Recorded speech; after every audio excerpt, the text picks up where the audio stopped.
An no de Grousbrenner Frankreich huet den franzésche Premier Le Cornu lo nei Hëllefen annoncéiert. 10 Millionen Euro fir betraffe Gemengen an der Gironde, 2 Millionen fir d Land. Daneft sollen 19.000 konzernéiert Betrieber bei Kotisatiounen a Steieren entlächt gin. Fir d Landwirtschaft sinn weiter 6 Millionen Euro firgesinn. Den Timorisé huet weiter Novellen am Iwerblick. Den israelischen rechtsextreme Minister für Sicherheit Ben-Gvir sucht mat neuen Aussuen géint Palästinenser fir Kritik. An engem Podcast huet hier gefordert, all nuch 30 bis 40 Mënschen an der Gazastreif gezielt ëmzubringen, egal ob Hamas-Membren oder Zivilisten. Et Missziel sinn Palästinenser langfristig aus dem Gebiet zu verdreiben. D'Aussue kommen, wohl gewollt, zu engem Zeitpunkt, wo nies méi konkret mat den USA iwwer de Friedensakkord an Zukunft vu Gaza negociiert gëtt.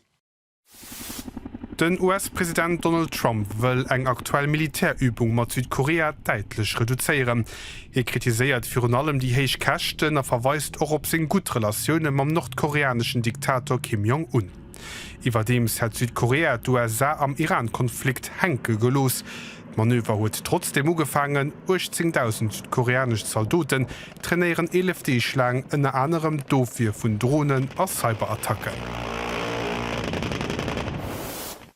An der Demokratische Republik Kongo ass et lo den deitlesten Ebola-Ausbruch an der Geschicht vum Land. An de lächten 3 Mäint sinn offiziell rund 2300 Mënschen Virus gestorwen. Domat leit 12 vun den Todesaffer iwwer der vum grossen Ebola-Ausbruch tech 2018 an 20. Die Weltgesundheitsorganisation WHO hat lächt woch mat gedeelt, dat 2 neue Ebola-Impfungen fir de sogenannten Bundibugyo-Virus an die echt Testphase Mënsch gange sinn.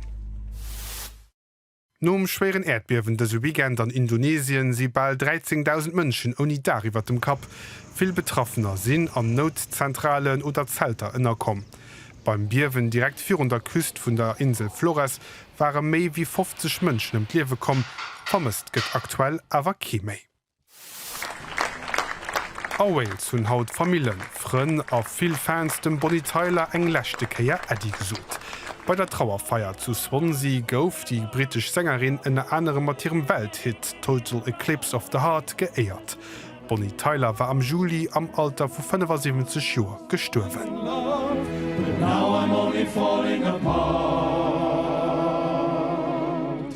There's nothing I can do, a total eclipse of the heart.